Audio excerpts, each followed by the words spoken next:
Bonjour, aujourd'hui nous allons voir les principales catastrophes ou désastres naturels.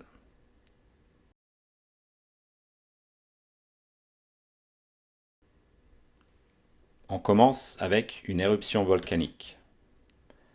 Il y a beaucoup de fumée, des explosions et de la lave extrêmement chaude qui coule le long du volcan.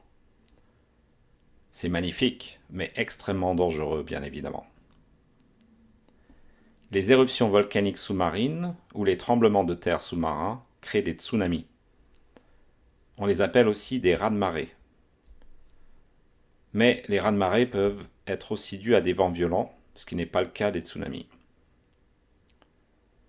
On peut imaginer un scénario catastrophe à New York, par exemple, avec un tsunami qui détruirait tout sur son passage.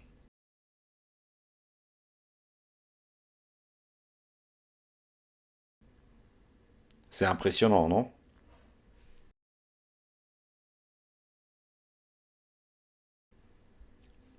Alors, les tsunamis créent des inondations, c'est-à-dire une rapide montée des eaux dans des endroits qui normalement n'ont pas d'eau.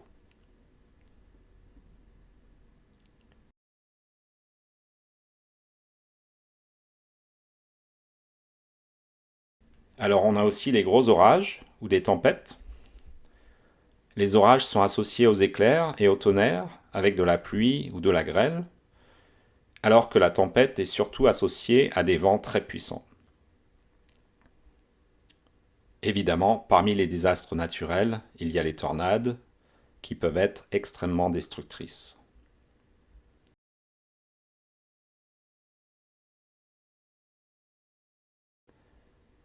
Quand une tornade se passe au-dessus de la mer, on parle plutôt de trombe marine, puisqu'il s'agit d'air et d'eau mélangés.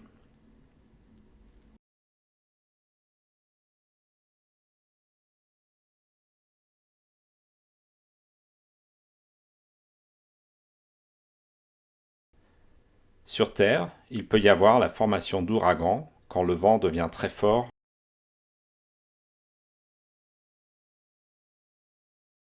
Quand il y a de fortes pluies, on parle de pluie diluvienne. Ce type de précipitation entraîne une montée très rapide des eaux dans les rivières et les fleuves, et donc des torrents très dangereux, avec aussi des inondations, comme dans le cas des tsunamis. Les fortes pluies peuvent entraîner des glissements de terrain.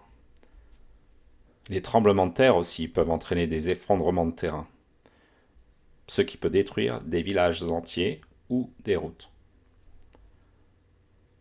Quand il fait très froid, il peut y avoir des tempêtes de neige, qu'on appelle aussi blizzards. L'accumulation de grandes quantités de neige provoque des avalanches dans les montagnes. À certains endroits, on a construit des systèmes pour protéger les villages en contrebas contre ces avalanches. La grêle est un autre type de précipitation qui peut détruire des champs de culture, des constructions, des véhicules de transport. Parfois, la taille des grêlons peut atteindre celle d'une balle de golf, voire même d'une balle de tennis. Les tempêtes de verglas ou de glace peuvent aussi être vraiment destructrices. C'est intéressant de voir cette bulle de savon qui gèle. Dans le cas des tempêtes de verglas, la glace recouvre tout et provoque la rupture des câbles électriques par exemple, la chute des branches d'arbres, la destruction de structures vieillissantes.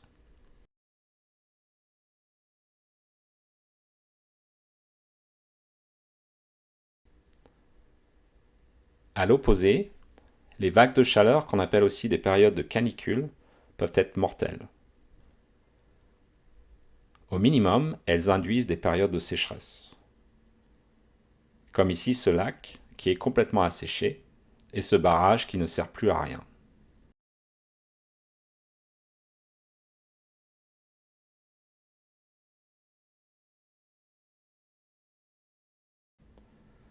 La terre craque à cause du manque d'eau. Dans les déserts, vous pouvez avoir des tempêtes de sable. Du sable qui est transporté extrêmement loin, parfois à des milliers de kilomètres du désert. Alors quand il fait très chaud, il y a des risques de feux de forêt. On les appelle aussi incendies. Ces incendies détruisent des milliers d'hectares de forêt et aussi souvent des habitations.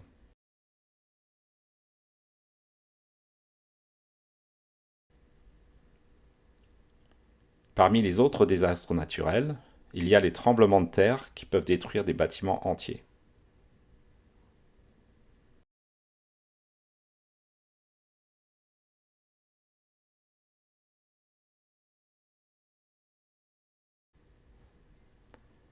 Les dangers peuvent aussi venir de l'espace. Il y a des éruptions solaires qui envoient des ondes vers la Terre avec le risque de perturbation des signaux radioélectriques sur Terre, mais aussi le risque de la détérioration des satellites et autres machines humaines dans l'espace. Finalement, les météorites qui sont de petite taille ou les astéroïdes qui sont de plus grande taille peuvent venir s'écraser sur la Terre. Elles pourraient donc provoquer d'énormes destructions sur la Terre et un changement irréversible de la vie sur notre planète. Merci, à bientôt.